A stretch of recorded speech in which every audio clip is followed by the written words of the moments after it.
Hi everyone. Okay, I want to talk to you about a little thing called fear, which is not a little thing at all. It really is a big deal. The other day, my friends and I were coming back from somewhere, so we are all in the car together.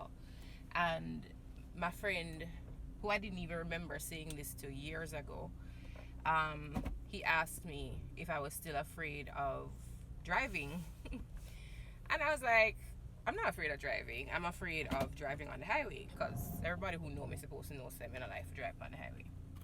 Anyway, he was like, are you still afraid of bridges? And I was like, I was afraid of bridges.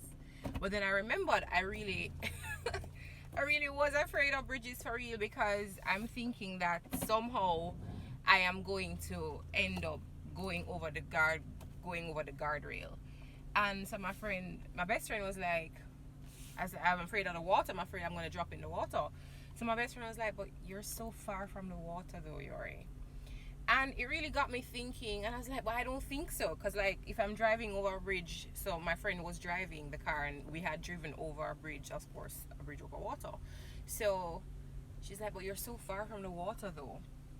And in my mind, I'm thinking anything can happen. And we hit in the guardrail and then off we go over into the water.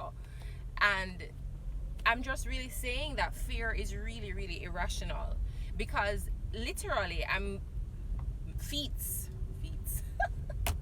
I'm several feet away from water, and it's not highly likely that an accident of that magnitude will happen where you really hit the guardrail and end up in the water.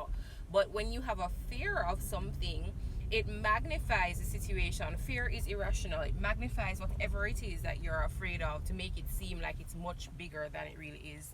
Because I don't like lizards, and in my mind I'm thinking this lizard is actually a dinosaur or a major reptile, and it's really sometimes a baby lizard, sometimes it's very, very small, but because I'm afraid of them, they are magnified in my mind.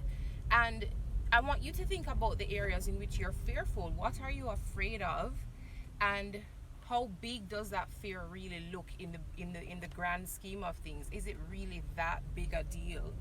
Is it really that big of a thing that it cripples you to the point that it does? You know, so many times we're afraid to do the things that we're called to do because we're afraid of what others will say. We're afraid of failure. Like I was sharing last week Friday, I was sharing with a group of young people that I used to be afraid. I lead, many of you may know that I'm a praise and worship leader at my church, and before I started leading worship, one of my very irrational fears, more than being afraid that I wouldn't be able to lead people into the presence of God, I wouldn't pick the right songs or the things that really, really matter, I was really afraid to literally walk across the stage.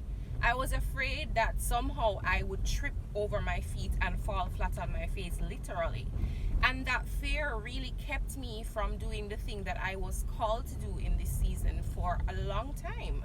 And so I'm asking the question this morning or today, what is it that you're afraid of, and how is it crippling you and keeping you out of the things that you are to do with your life? Because there are people, I've said this before, there are people who are connected to you. There are people who are waiting for you to move. And are you allowing fear to stop you from doing what you're supposed to do, and in essence stopping them from coming into the thing that they're supposed to come into, because they are connected to you. They're waiting for you to move. So I just encourage us today to look at fear for what it is.